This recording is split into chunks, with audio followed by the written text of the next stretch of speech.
और अमेरिका जो बार बार कह रहा था ना, ये तो तय है कि हमने रुकवा दिया, 11 बार कह दिया ट्रंप, भगवान ने सच्चाई बता दी। अपने शहर के दंगा तो नहीं रुकवा पा रहा, भारत पाकिस्तान का युद्ध क्या रुकवाएगा। चाचा चौधरी बनाए फिर रहे थे ट्रंप को।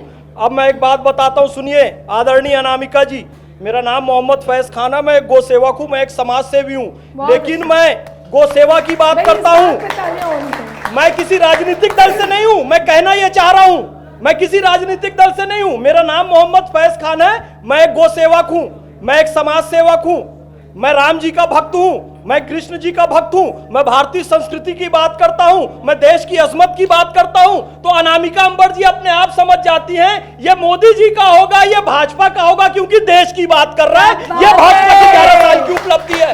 लेकिन जैसे ही कोई राम मंदिर का विरोध करेगा, कोई पाकिस्तान के समर्थन में बात करेगा, कोई प्रधान के बारे में अपमानजनक बात कहेगा, तो आदमी समझ जाता है यार राम मंदिर के खिलाफ बोल रहा है, पाकिस्तान के समर्थन में बोल रहा है, जरूरी है कांग्रेसी हो। बोलने की जरूरत नहीं है। जनता ये उपलब्धि है 11 साल की, आप समझ जाइए इस बात को। और मैं कहना यह चाहता हूं कि मोदी जी क्या है कि ये स्याही और सियासत, one drop of ink can change the world. Modi ji ने सियासत की, पर सियासत में कभी इबादत को शुमार नहीं किया।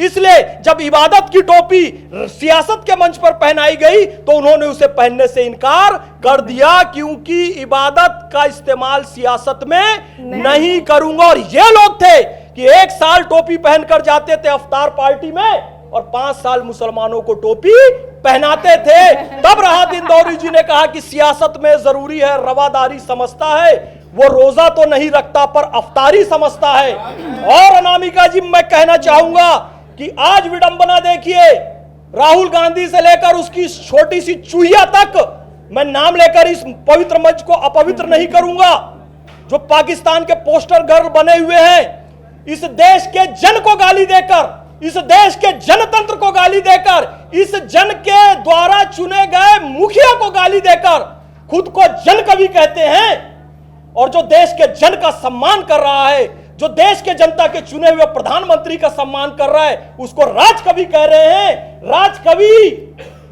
तो वो लोग हैं जो राजतंत्र वाली पार्टियों के आज तक तलवे चाट रहे हैं। बाप बेटा इसका जो बहुत अच्छी भाषा बोल दी है, सरकारी कवि कहते हैं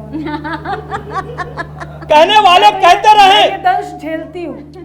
अब टूटने के लिए सितारा काफी होता है और समझदार के लिए बस एक इशारा काफी। बहुत अच्छी बात है, बहुत समझ जाइए ना। आप पोस्टर गर्ल हैं हिंदुस्तान की, आप हिंदुस्तान के बारे में बात कर रही हैं, इसलिए हिंदुस्तानी आपको सर माथे पर बैठाता है।